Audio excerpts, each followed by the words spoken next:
कितने नए operating system हमने बना दिए, कितने वैक्सीनेशन हमने डेवलप कर दिए।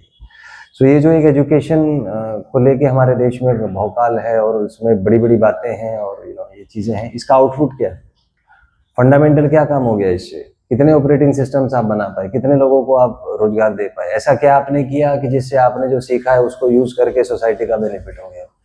तो अगर एक बड़े स्केल पे बात करें, इंडिविजुअल लेवल पे है, कुछ स्टूडेंट्स यूएस चले जाते हैं, बाहर कंट्रीज में सेटल हो जाते हैं, बड़े फिट पैकेजेस उनको मिल जाते हैं, करोड़ों में सैलरी होती है, मान लिया ये इंडिविजुअल लेवल पे बहुत अच्छी रिजल्ट है। लेकिन हमारे देश की जनसंख्या लगभग 140 करोड़ है, उनके लिए इसका यूज क्या है, what is use of all this to those people.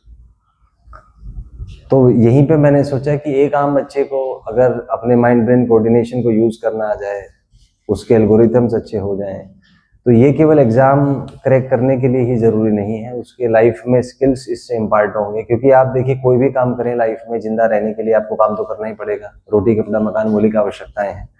आपका ब्रेन कैसा भी हो, आप अच्छे हो बुरे हो, बहुत अच्छे हो, मेमोरी बहुत शार्प हो, प्रॉब्लम सॉल्विंग अच्छी हो या ना अच्छी हो, रोटी कपड़ा मकान सबको चाहिए। और उसके लिए आपको कम से कम एक काम ऐसा आना चाहिए जिसके बदले में आपको पैसा मिल पाए और आप काम कर पाए। तो मैं सोचता हूँ कि जो मेंटल स्किल्स हैं, ये केवल एग्जाम क्रैक करने के लिए ही जरूरी नहीं है, लाइफ में भी आपके काम आती है। और अगर आप लाइफ को एनालाइज करें, वही बच्चे सफल हैं जिनके अंदर मेंटल स्किल्स है। और आजकल तो यही का टाइम है, डिग्रीज जो यूजलेस हो जाएंगी कुछ समय बाद, क्योंकि डिग्रीज का जो पैटर्न है वो पुराना है, it's not synchronize as per requirements of the industry. The world is changing very fast in a very dynamic way. आपने देखा होगा, आपके एंड्रॉइड सिस्टम के लेटेस्ट अपडेट्स आ जाते हैं हर 7 दिन में, हर 10 दिन में।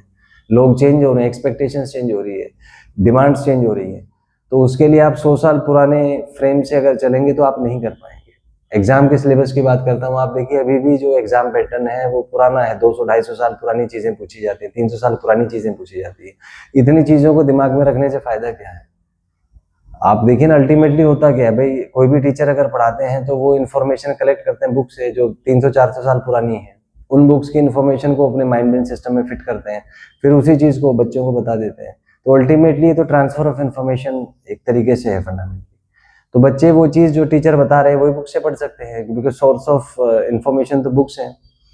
तो टीचर का काम है उसमें वो जो पैटर्न सिखाना कि बुक से इन्फॉर्मेशन को अपने माइंड ब्रेन सिस्टम में कैसे ट्रांसफर करें, और जब जरूरत पड़े तो उसको कैसे रिटेन करें। क्योंकि अगर आप बुक्स ओपन कर दें कि भाई आप कोई भी बुक आप यूज कर लीजिए, तब भी आप क्वेश्चन सॉल्व नहीं कर पाएंगे, क्योंकि एक टाइम को अगर लिमिटेड कर दें, मान लीजिए जेईई और नीट के एग्जाम में आपको कह दे कि भाई आप बुक्स यूज कर लीजिए, तो क्या आपको लगता है कि सारे बच्चे कर पाएंगे?